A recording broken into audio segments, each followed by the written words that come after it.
दशरथ अजिर बिहारी द्रवहु सुदशरथ अजिर बिहारी द्रवहु सुदशरथ अजिर बिहारी। मुद मंगलमय संत समाजू जो जग जंगम तीरथ राजू जो जग जंगम तीरथ राजू। तो ये भगवान श्री राम में विशेषता थी कि वो मित्रता को अच्छी तरह निभाते थे। तुम राम भक्त हो, तुम कृष्ण भक्त हो, तुम भी मित्रता को सच्चे भाव से निभाना, मित्रता में कपट मत आने देना। मित्रे अवंचकता, गुरो विनियता। गुरु किसे कहते हैं? गुरु माने जो तुमसे बड़ा है। बड़ा कौन होता है? बड़े बहुत लोग होते हैं। कौन बड़ा है? जो खड़ा है वो सबसे बड़ा है। कैसे बड़ा है? क्योंकि खड़ा है। बड़ा कौन है? इस पर मैं थोड़ा बता। बड़ों के साथ में, गुरुजनों के साथ में बड़ी विनम्रता का व्यवहार बर्ताव भगवान श्री राम करते थे।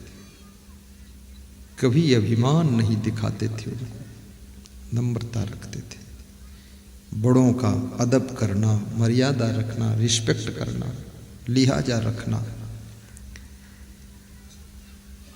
उत्तर प्रदेश में एक डिस्ट्रिक्ट है जिसका नाम है सीतापुर, और सीतापुर में एक तीर्थ स्थान है जिसका नाम है नैमिषारण्य तीर्थ। उस नैमिषारण्य तीर्थ में 88,000 ऋषि मुनियों ने तप किया था एक साथ। कितने? 88,000। और 88,000 ऋषि मुनियों को उस समय भागवत कथा प्रवचन सुना रहे थे सूत जी भगवान, सूत जी महाराज। और सूत जी बढ़ई पुत्र थे, कारपेंटर के पुत्र थे। वो व्यास गादी पर बैठकर 88,000 ऋषि मुनियों को कथा सुनाते थे। तो एक दिन ऐसा हुआ कि सूत जी महाराज जब प्रथम दिन आए तो 88,000 ऋषि मुनि उठकर खड़े हो गए और उनको रिस्पेक्ट किया, सम्मान किया। तो उन्होंने कहा कि तुम सब बैठ जाओ, उसके बाद हम बैठेंगे। तो उन ऋषि मुनियों ने कहा नहीं नहीं, आप बड़े हैं, आप पहले बैठिए। तो सूत जी ने कहा कि मैं उम्र में बहुत छोटा हूं, इसलिए मैं बड़ा नहीं हूं, आप लोग बैठे, फिर बात को मैं बैठूंगा। तो वहां पर भागवतकार ने, व्यास जी ने ये परिभाषित किया है कि बड़ा कौन है। तो उन्होंने बताया है धनम वृद्धा, बलम वृद्धा, पदम वृद्धा, संबंधम वृद्धा, बुद्धिम वृद्धा, ज्ञानम वृद्धा, सर्वम भवेत वृद्धा। जो धन में बड़ा है वो भी बड़ा होता है। ये श्लोक लिखा है भागवत में। धनवान भी बड़ा है और जो उम्र में बड़ा है वो भी बड़ा है। उम्र का भी लिहाजा करो। और जो रिश्ते में बड़ा है, आपके संबंध में, रिश्ते में, रिलेशन में बड़ा है, वो भी बड़ा है। जैसे आप डीएम हैं, कलेक्टर हैं, लेकिन आपका बाप वो किसान है, खेती बाड़ी करता है, लेकिन रिश्ते में बाप बड़ा है। पदम वृद्धा, और पद में बेटा बड़ा है। बेटे के पास कलेक्टर का पद है, इसलिए वो भी बड़ा है। और ये बाप है, रिश्ते में बाप है, इसलिए ये बड़ा है। पदम वृद्धा, जो पद, बड़े पद पर बैठा है। अभी जैसे यहां पर माननीय शिवराज सिंह चौहान आ जाए, माननीय दिग्विजय सिंह जी आ जाए, माननीय नरेंद्र मोदी आ जाए, तो सभी लोग खड़े हो जाएंगे अपने आप। कोई कहेगा नहीं, आप खड़े हो जाएंगे। क्यों खड़े हो गए? पदम वृद्धा, वो पद में बड़ा है। और वो जब प्रधानमंत्री नहीं थे, पॉलिटिक्स में नहीं थे, तो फिर वो आ जाए तो कोई बात नहीं, तुमसे मतलब ही नहीं था। वो भी खड़ा है या पड़ा है, क्या पढ़ना अपने को। तो पद में जो अभी जैसे हमारे मोती सिंह आ गए तो 4-6 लोग खड़े होकर उनका स्वागत किया, क्योंकि पदम वृद्धा और धनम वृद्धा और बुद्धिम वृद्धा। बुद्धि में भी बड़ा है, धन में बड़ा है, पद में बड़ा है, उम्र में उससे बहुत से लोग यहाँ बड़े हैं। तो बड़ी उम्र वाला अगर उसके पैर छूने जाए तो वो छूने नहीं देगा, हाथ पकड़ नहीं, बस ठीक ऐसे बोले, क्योंकि जानता ही है उम्र में बड़ा है। और फिर कहते हैं ज्ञानम वृद्धा सर्वम वृद्धा भवेत्। जो ज्ञान में बड़ा है वो सभी से बड़ा माना जाता है, इसलिए ज्ञानी का सम्मान सबको करना चाहिए। ज्ञान में बड़ा होना बहुत बड़ी चीज है। हे सूत जी, तुम ज्ञान में बड़े हो, इसलिए तुम्हारा हम सम्मान करते हैं। उम्र में तुम छोटे हो लेकिन ज्ञान में सबसे बड़े हो। तुम्हारी वाणी, तुम्हारा ज्ञान हम 88,000 ऋषि मुनियों को शांति देता है, इसलिए तुम बड़े हो। अब जो लोग ये सब ज्ञान की बातें नहीं सुनते हैं वो अपनी अकड़ में रहते हैं, अभिमान रहता है। अभी मैं जबलपुर में एक गांव में गया था तो एक सज्जन मुझे अपने घर ले गए। तो उनका घर छोटा सा था, फिर घर के पीछे ले गए तो पीछे बहुत बड़ी जगह थी, तो वहां सैकड़ों गाड़ियां खड़ी थी। तो मैंने पूछा ये किसकी गाड़ियां हैं? बोले सब आपकी हैं। तो मैंने पूछा कितनी होंगी सभी? बोले 250 तो होंगी। तो अपने मैनेजर पूछ रहे थे 250 होंगी कि 300? तो मैनेजर कहा कि ठीक से हमको भी याद नहीं है, 250-300 होंगी। हमने कहा इतनी गाड़ियां हैं तो आप तो सबको हाथ जोड़ते रहते हो। तो बोले धनम वृद्धा, मैं हूँ धन में बड़ा, लेकिन इसमें बहुत से लोग बुद्धि में बड़े हैं, बहुत सी उम्र में बड़े हैं, बहुत से लोग ज्ञान में बड़े हैं, रिश्ते में बड़े, इसलिए मैं सबको हाथ जोड़ता रहता हूँ। और कुछ लोग मुझे भी हाथ जोड़ देते हैं। मेरा किसी से लड़ाई नहीं होता है। और मेरा जो बेटा है मैं उसको भी हाथ जोड़ता हूँ, क्योंकि वो बुद्धि में बड़ा है, उसी ने विकास किया है, मैं तो कर ही नहीं पाया। तो बेटे को मैं भैया कहता हूँ, उसका नाम भी नहीं लेता हूँ, और भैया कहता हूँ, उसको सम्मान से बोलता हूँ, क्योंकि बुद्धिम वृद्धा, वो बुद्धि में बड़ा। एक बाप अपने बेटे की बुद्धि को श्रेष्ठ देख करके अपने बेटे का भी आदर करता है। और याद रखना, जिस घर में, जिस परिवार में, जिस पार्टी में, जिस समाज में, जिस ग्रुप में बुद्धिमान का आदर होता है, ज्ञानी का आदर होता है, चरित्रवान का आदर होता है, वहां सफलता सबके चरण चूम लेती है, वहां हार नहीं होती है, सफलता का द्वार खुलता है।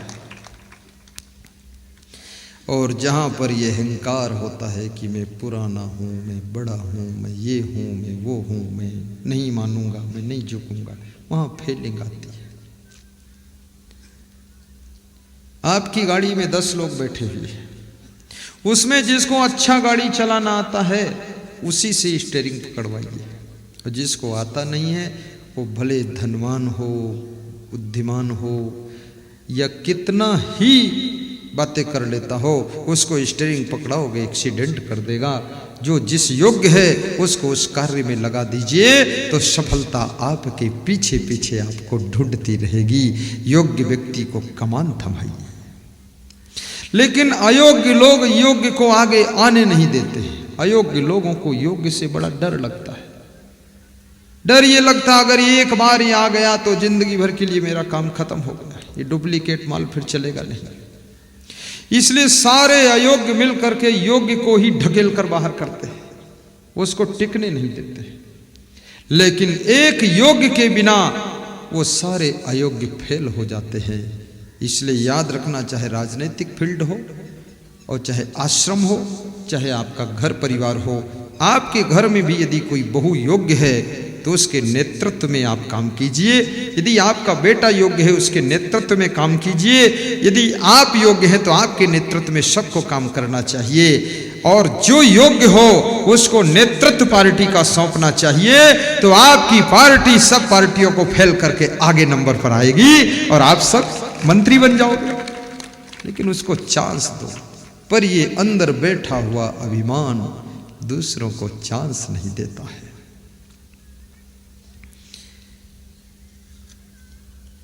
मित्रेय वंचकता गुरु विनीयता, भगवान श्री राम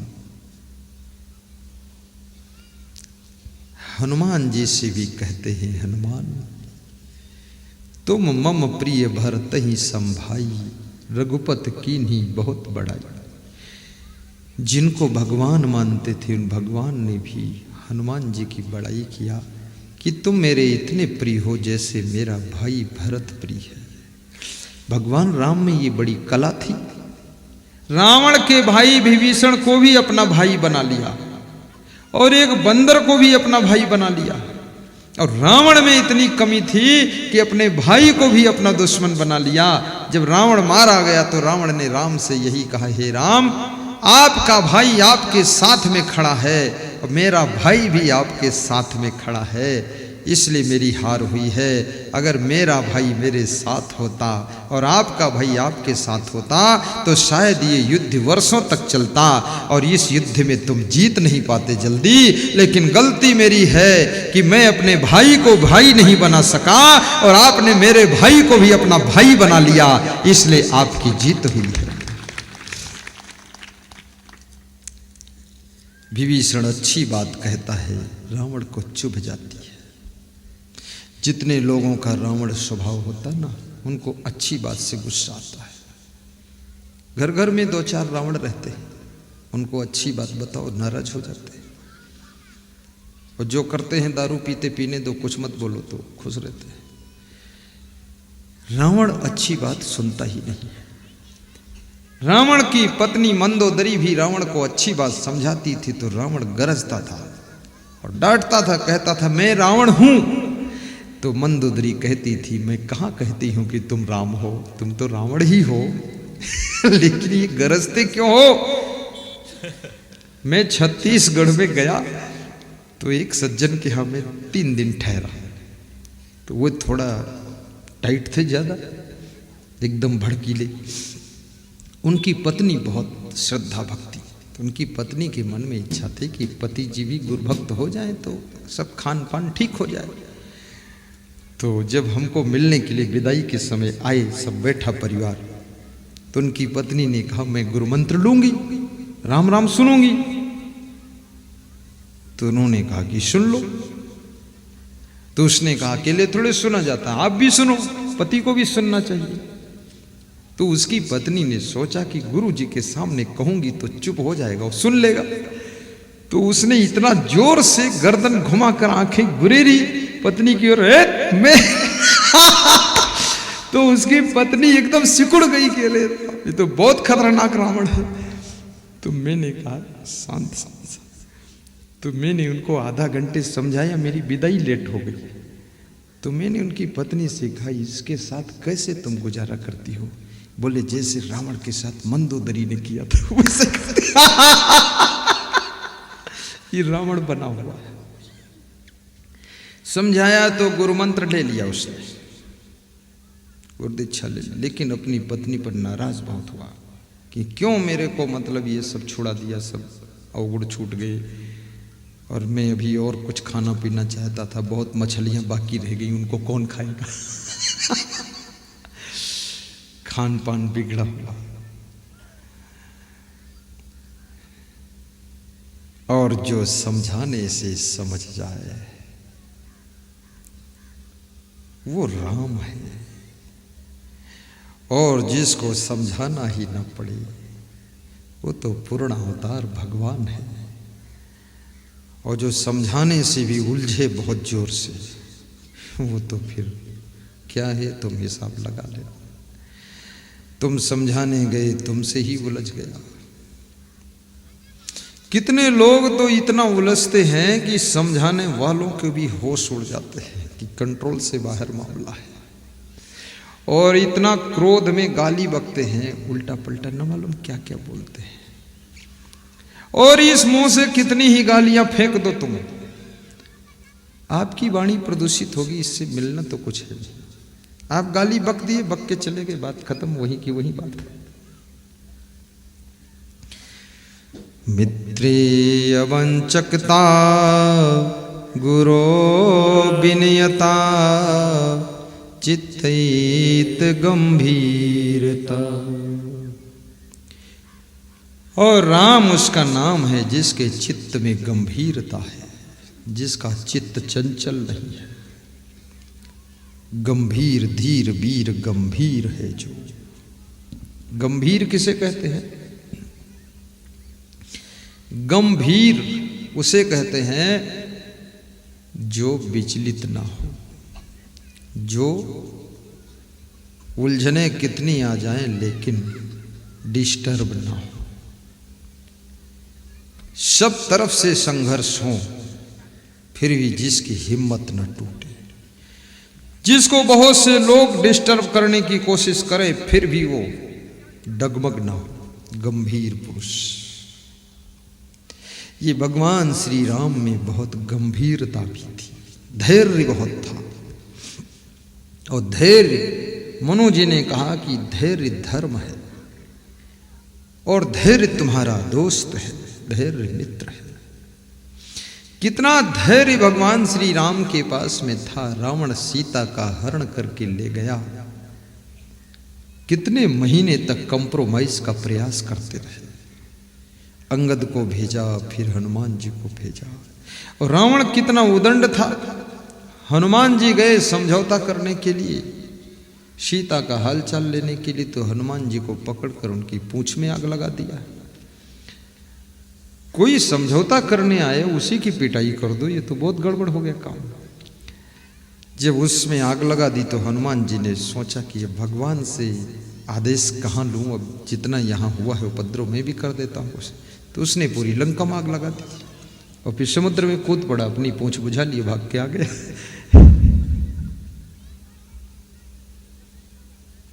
ये सब क्या है?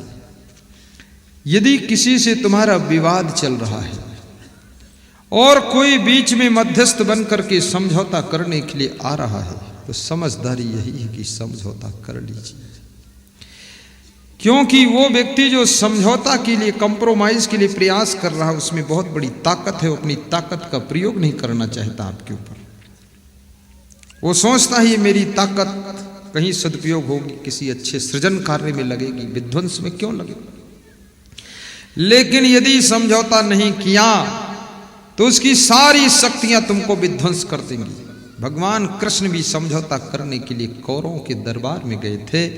दुर्योधन ने कहा था, अरे ये समझौता करने आया है, आखिर जात अहीर केरी, अहीर बताया और अपमानित किया और कहा इनको बांध लो, रस्सी में बांधो कृष्ण को।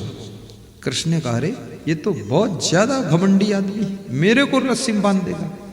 कृष्ण खड़े हो गए, बोले कि मुझे रस्सी में बांधोगे? चक्र सुदर्शन घुमा दिया तो जितने लोग बैठे थे उनके गर्दन के पास निकल गया। सब पीछे झुक गए और कृष्ण ने कहा, दोबारा समझौता करने नहीं आऊंगा, दोबारा सब फाइनल हो जाएगा तभी आऊंगा। सब फाइनल हो गया। समझौता करने वालों से क्रोध न करना। वे तुम्हारे हितैषी हैं, वे तुम्हारे मित्र हैं, वे तुमको बचाना चाहते हैं। और किसी से लड़ाई झगड़ा बढ़ा करके आप सोचो कि मैं बहुत बड़ा नाम पैदा कर लूंगा, नाम वाम कुछ नहीं होगा। दुर्योधन का क्या नाम हुआ, कंस का क्या नाम हुआ, रावण का क्या नाम हुआ, मिट गए सब। इसलिए गम खा करके कंप्रोमाइज कर लीजिए और अपनी उन्नति कीजिए। अच्छा मकान बनाइए, अच्छी गाड़ी लाइए, अच्छा सत्संग समागम कराइए, अच्छा भंडारा कीजिए, लोगों के बेटियों के विवाह में मदद कीजिए। अपनी ऊर्जा का लड़ाई झगड़े में प्रयोग मत कीजिए, उस ऊर्जा को विकास में खर्च कीजिए।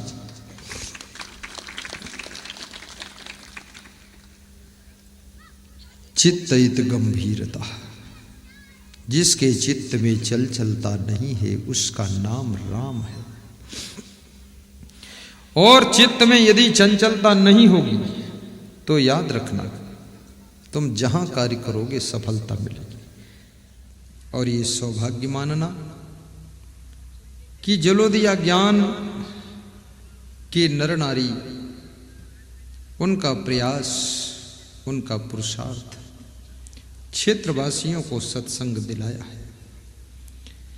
क्योंकि अगरबत्ती एक व्यक्ति जलाता है, खुशबू हजारों लोगों को मिल जाती है। समागम तो ज्ञान जलोदिया के भक्तों ने कराया है, पर इसकी सुगंध तो आसपास के सैकड़ों ग्रामवासियों को मिल गई है। इसलिए जलोदिया ज्ञानवासियों को व्यासगादी भी धन्यवाद देती है। और तुम जो दूर दूर दूसरे गांवों से आए हो, तुम भी इनके लिए धन्यवाद देना और इनके सम्मान में ताली भी बजा देना।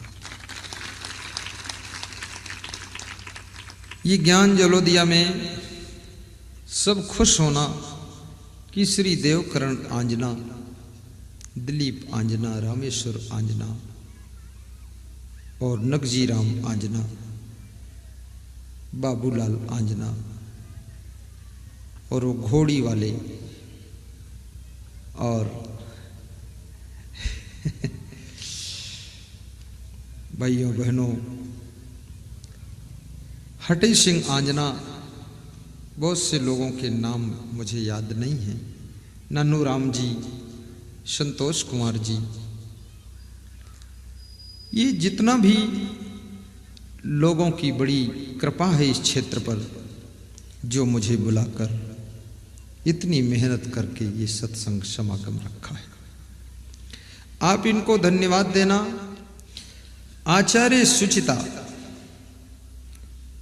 राम उस व्यक्तित्व का नाम है जिसके आचरण भी पवित्र है, जिसका आचार विचार खान पान आहार विहार सब पवित्र है, उसका नाम राम है। गुणे रसिकता और जिनके मन में नए नए गुणों को सीखने की रुचि है, उनका नाम राम है।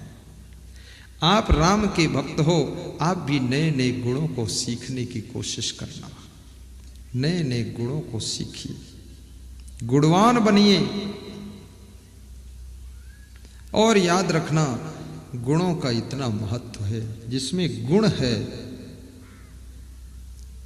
आपने बर्फ देखा होगा, वो चूसने वाली बर्फ होती है, उसमें बांस की किल्ली लगी होती है, बांस की किल्ली होती है, उस किल्ली को पकड़कर लोग बर्फ को चाटते रहते हैं। उस बांस की किल्ली को तुम नहीं खरीदते हो, तुम बर्फ खरीदते हो, लेकिन उस बर्फ के अंदर बांस की किल्ली चिपकी हुई है, तो उसको भी खरीद लेते हो और उसको पकड़ते हो सम्मान के साथ। और जब तक उसमें बर्फ चिपकी रहती है, तब तक उसको तुम पकड़े रहते हो और बर्फ को चूसते रहते हो। और बर्फ जब खत्म हो जाती है, तो उस बांस की किल्ली को तुम कूड़ेदान में डाल देते हो, फिर उसको अपने हाथ में नहीं पकड़ते हो। याद रखना, तुम्हारे अंदर जो गुण हैं, जो हुनर हैं, कलाएं हैं, अच्छाइयां हैं, वो बर्फ के समान हैं। ये तुम्हारा शरीर तो बांस की किल्ली है। इस बांस की किल्ली का तब तक सम्मान है जब तक अच्छे अच्छे गुणों की बर्फ तुम्हारे में चिपकी हुई है। अगर अच्छे गुणों की बर्फ निकल गई तो ये शरीर रूपी बांस की किल्ली कूड़ेदान में डालने लायक हो जाएगा। इसलिए अच्छे गुणों को बना कर रखिए, गुणवान बनो, महान बनो, धनवान बनो, बुद्धिमान बनो, चरित्रवान बनो, विवेकवान बनो। गरीब बन करके भी मत जियो। संकल्प लीजिए कि हमको धनवान भी बनना है, संकल्प लीजिए कि हमको महान भी बनना है, और मन में निश्चय बनाइए कि हमें चरित्रवान भी बनना है। आचार्य सुचिता, गुणे रसिकता, शास्त्रे सुविज्ञात्रता, और शास्त्रों का अध्ययन भी करो। इसमें कितने लोग हैं जो धार्मिक ग्रंथ रोज पढ़ते हैं? जरा हाथ उठाते हैं जो धार्मिक ग्रंथ रोज पढ़ते हैं। केवल 20 लोग हैं। महिलाएं तो कोई ग्रंथ पढ़ती नहीं, एक दो हैं पढ़ती है। ये रामायण, ये गीता, ये भागवत, ये छोटी छोटी धार्मिक ग्रंथों की किताबें, इनको पढ़ करके तुम्हें ज्ञान होगा। कल मैं इंदौर जा रहा था तो मैं पढ़ रहा था, उज्जैन जा रहा था, रास्ते में वेद पढ़ रहा था। वेद पढ़ करके अपने संतों को सुना। मैं गाड़ी में भी रखता हूँ ग्रंथ, गीता भी रखता हूँ, वेद भी रखता हूँ, और जो इच्छा होती कभी कभी भागवत भी रखता हूँ। अब गाड़ी में भी जब टाइम मिल गया 10 मिनट तुरंत पढ़ लेता हूं। तो सुना रहा था इनको, समानी व आकुति समानस्तम हृदयमान वाचा, कि जिस घर के लोगों के समान विचार हैं, समान मन है, समान हृदय है, उस घर की उन्नति कभी रुकती नहीं है, निरंतर उन्नति होती रहती है। और जिनके समान विचार, समान हृदय नहीं, समान मन नहीं, वह लोग इलंग बिलंग खींचते हैं, उनकी उन्नति रुक जाती है। इसलिए विचारों में समानता लाइए, उन्नति कीजिए। लोग कहते वेद में क्या है, अरे पढ़ा भी नहीं तो भी कहते वेद में क्या, वेद पढ़ो तो उसमें सब कुछ है।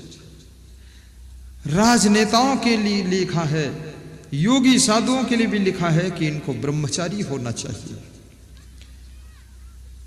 इनको विषयाचारी नहीं होना चाहिए, भोगाचारी नहीं होना चाहिए, उनके लिए भी उसमें लिखा है। यहां पर पुस्तक की दुकान खुली है, वहां से छोटी छोटी पुस्तक की किताबें भी खरीद सकते हो, जिनमें बड़े बड़े ग्रंथों का निचोड़ सार लिखा गया है। जीने की राह पुस्तक है, बरसे कंबल भीजे पानी है, और सुख की खोज है पुस्तक, अमृत बाणी है, भजन माला है। आप लेकर के खाट पर लेटे लेटे भी पढ़ा करो, बैठे बैठे भी पढ़ो, क्योंकि ज्ञान ही सुख दे सकता है। नास्ति ज्ञानात् परम सुखम, ज्ञान से बड़ा सुख देने वाला दुनिया में कोई नहीं है। और ज्ञान हमेशा सदग्रंथ और सत साहित्य से मिलता है, और सत्संग प्रवचन से ज्ञान मिलता है। इसलिए सत्संग प्रवचन भी खूब सुनना चाहिए और सदग्रंथों का अध्ययन भी करना चाहिए। आपके प्रदेश के जो मुख्यमंत्री हैं शिवराज सिंह चौहान, वे गाड़ी में बैठते हैं, तुरंत प्रवचन की कैसेट बजाते हैं और प्रवचन सुनते रहते हैं। और उसके बाद जब वे, अब तो मोबाइल में, वो यूट्यूब में मुख्यमंत्री रमन सिंह छत्तीसगढ़ के तो मेरे पास आए सत्संग में, तो बोले कि हमको मेमोरी पेन ड्राइव चाहिए जिसमें 150 घंटे का प्रवचन है, हम भी सुनेंगे, इसकी जरूरत है। एक मुख्यमंत्री को भी शांति और ज्ञान की आवश्यकता है। जिसको ज्ञान नहीं होता उसको चिंता और टेंशन बहुत होती है, और चिंता और टेंशन में उसको भयंकर बीमारियां आती हैं, और उसके शरीर का सुख सब नष्ट हो जाता है। इसलिए ज्ञान प्राप्त करो। मैं कौन हूं, आज मैं ज्ञान कराता हूं, जिसको कहते आत्म बोध। मैं अजर अमर अविनाशी आत्मा हूं, अखंड हूं, निर्विकार हूं। तुम शरीर नहीं हो, तुम मकान दुकान नहीं हो, तुम पेड़ पौधे नहीं हो, तुम आंख नहीं हो, तुम खोपड़ी नहीं हो, तुम अमर आत्मा हो। तुम्हारी कभी मृत्यु नहीं होती है। शरीर के नाश होने पर भी तुम्हारा नाश नहीं होता है। एक परिवार छोड़कर, शरीर छोड़कर तुम जाते हो, दूसरे परिवार में जन्म लेते हो। ये आत्मा अजन्मा है, ये आत्मा मृत्यु से भी पार है। इसके कल्याण के लिए भक्ति करो, सत्संग सुनो, अपनी आत्मा का उद्धार करो। मानुष जन्म दुर्लभ मिले न दूजी बार, पक्का फल जो गिर परा बहुर न लागे डार। ये मनुष्य जीवन बड़ी कठिनाई से आपको मिला है, आप इसे कल्याण में लगाइए। जनहित भी कीजिए, परहित कीजिए, नशा मुक्त अभियान चलाइए, नशा मुक्त, अपराध मुक्त और गरीबी मुक्त भारत का निर्माण करने में योगदान दीजिए, कि हमारे भारत के लोग जब नशा मुक्त होंगे तो अपराध से मुक्त होंगे, तो ये गरीबी से भी मुक्त हो जाएंगे, और तब हमारा भारत खुशहाल होगा। फिर ये देश सोने की चिड़िया नहीं तो सुख शांति की चिड़िया जरूर बनेगा। ये भारत देश महान देश है। जो भारत देश में प्रेम है, जो सेवा है, जो स्नेह है, विदेशों में भी मैं गया हूं तो वहां भी भारत देश का ही कोई व्यक्ति होगा जो प्रेम करता होगा साधु संत से, अन्यथा संत से प्रेम करने वाला कोई विदेश का आदमी बिरले होगा। ये भारत देश की भूमि, यहाँ प्रेमी लोग पैदा होते हैं, सेवा करने वाले जन्म लेते हैं। यहाँ के लोग अमेरिका जाएंगे तो वहां भी वो प्रेम और सेवा की खुशबू फैलाते हैं। जर्मन, लंदन, कहीं भी जाए हुए। अभी मैं दुबई गया था तो वहां भी भारत के लोग ही हमसे प्रेम करते थे, सेवा करते थे। दुबई में भी वे, मैं 5 दिन रुका तो 5 दिन मेरे साथ रहते थे गाड़ी लेकर के। मैंने पूछा ये गाड़ी की कीमत क्या है? बोले सस्ती है गुरुजी। हमने कहा कितने की है? बोले ये 3 करोड़ की है। तो मैंने कहा ये सस्ती है? अरे बोले ये सबसे एक क्लास की गाड़ी है गुरुदेव। और एक है मेरे पास, 4 गाड़ियां हैं, 4 करोड़ की, 3 करोड़ की, एक गाड़ी है। तो मैंने कहा बहुत उन्नति किया। बोले बस प्रेम सेवा, दिल है। परिवार के सभी बच्चों को बुला करके सबको सेटल किया और सबकी उन्नति हो। सर्वे भवन्तु सुखिना, सर्वे सन्तु निरामयाः, सर्वे भद्राणि पश्यन्तु मा कश्चित् दुःख भाग् भवेत्। बंधुओं और देवियों, आज भगवान श्री राम के स्वरूप का वर्णन हो रहा है। गुणे रसिकता, शास्त्रे सुविज्ञात्रता, और रूपे सुंदरता। और राम का रूप भी बहुत सुंदर था। देखिए रूप क्या होता है। मैं रूप की बात करता हूं तो तुम केवल चेहरे पर ध्यान देते हो कि चेहरा सुंदर है। चेहरा भी सुंदर, वो भी रूप है। लेकिन आपकी वाणी का रूप भी सुंदर हो, आपके स्वभाव का रूप भी सुंदर हो, व्यवहार का रूप भी सुंदर हो, आपके कर्मों का रूप भी सुंदर हो, चरित्र का रूप सुंदर हो, और आपके बर्ताव का रूप भी सुंदर हो, खान पान का रूप भी स्वच्छ और सुंदर हो। ये सभी अगर सुंदर है तब तुमको सुंदर कहा जाएगा। केवल चेहरा सुंदर होने से कोई सुंदर नहीं माना जाता है। सर्वांग सुंदर होना चाहिए, तब उसको सुंदर लाल कहा जाता है। आपका शरीर भी सुंदर हो, ऐसी भी शुभ कामना करता हूं। अगर शरीर सुंदर ना हो, बहुत ज्यादा बदसूरत हो, तो विवाह होना भी कठिन है। इसलिए शरीर भी सुंदर होना चाहिए। और शरीर बहुत बदसूरत हो तो आपके पास कोई बैठना भी नहीं चाहता। अरे बोले दूर रहो इससे। और सुंदर व्यक्ति को सब देखना चाहते हैं कि जरा हम भी देख लें। अरे बहुत अच्छी, ठीक है। और ये जो दर्शन किया जाता है, पहले दर्शन तो शरीर का ही होता है। फिर दर्शन करते करते जब श्रद्धा बढ़ती है ना, तो उनके गुणों का भी दर्शन हम करते हैं। फिर उनके चरित्र और स्वभाव का भी दर्शन करते हैं, और फिर उनके जीवन का दर्शन करते हैं कि इनका जीवन कैसा है। तो और ज्यादा हम प्रभावित होते हैं। तो हमारे शरीर, भगवान श्री राम का जो शरीर था वो सांवला था, गोरा नहीं था। हालांकि लोगों को गोरा रंग ज्यादा पसंद आता है।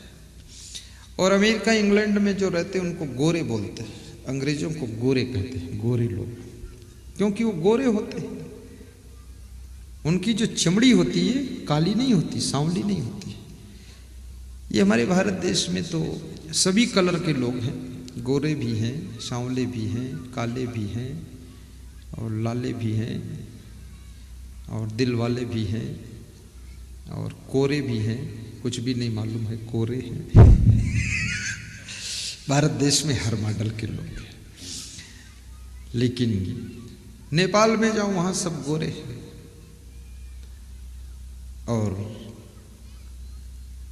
भारत देश में मीडियम कलर है, मीडियम रंग, ना बहुत गोरा है ना बहुत काला। अफ्रीका में जाओ, वहां बिल्कुल काले लोग हैं, एकदम जैसे तुम्हारे बालों का कलर काला है ना, ऐसा ब्लैक कलर। ये साउंड जैसा, इस साउंड का देख लो, ऐसा उनका मुंह होता है एकदम। लेकिन उनकी गलती नहीं है, जलवायु का प्रभाव। वहां अगर तुम रहो जा करके तो तुम्हारे बच्चे भी उसी कलर के पैदा हो जाएंगे।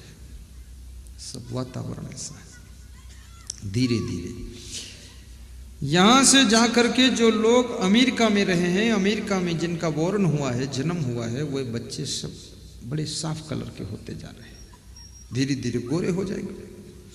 लेकिन राम का शरीर तो सांवला था, पर राम के गुण इतने गोरे थे कि सीता ने राम का चुनाव किया था, लक्ष्मण का चुनाव नहीं किया था। शरीर में सुंदरता हो पर स्वभाव में भी सुंदरता होनी चाहिए, चरित्र में भी सुंदरता होनी चाहिए। आपका जीवन सब तरफ से सुंदर बने, ऐसी मैं शुभकामना करता हूँ। आपका शरीर भी सुंदर हो, स्वभाव सुंदर हो, चरित्र सुंदर हो, मकान सुंदर हो, आपकी गाड़ी सुंदर हो, आपकी साड़ी भी सुंदर हो, लाड़ी भी सुंदर हो, आपकी खेती बाड़ी भी सुंदर हो, और आपका जीवन पूरा सुंदर ही सुंदर हो, ताकि ये संसार स्वर्ग बन सके और यहाँ सबको शांति मिल सके। रूपे सुंदरता, जिनका रूप सुंदर है उनका नाम राम है। शिवे भजनता, जो अपने इष्ट देव का भजन करते हैं, भक्ति करते हैं, उन्हें राम कहते हैं। तो ही मस्त वही राघवा, हे राघव, ये सब लक्षण तुम में है, इसलिए तुम राम हो, पूजने योग्य हो, तुम भगवान हो। और ये लक्षण, ये गुण जिसमें आ जाए वो भी राम बन सकता है, पर इन लक्षणों का आना कोई आसान भी नहीं है। इसके लिए अतिशय रगड़ करना पड़ेगा।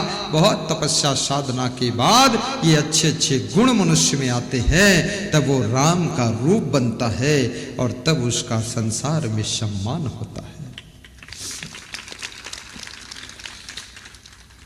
यदि तुमको नारी का शरीर मिला है, मीराबाई जैसी भक्ति करना, शिवरी जैसी श्रद्धा रखना, सीता जैसे अपने पति से प्रेम करना। यदि पुरुष का शरीर मिला है, ध्रुव प्रहलाद जैसी अटल भक्ति करना, और राम जैसे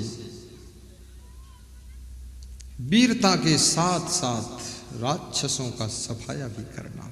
राक्षसी प्रवृत्तियां आपके अंदर भरी हुई, इनको साफ करना, खूब भक्ति करना, संतों का सम्मान करना। आपका जीवन मंगलमय हो।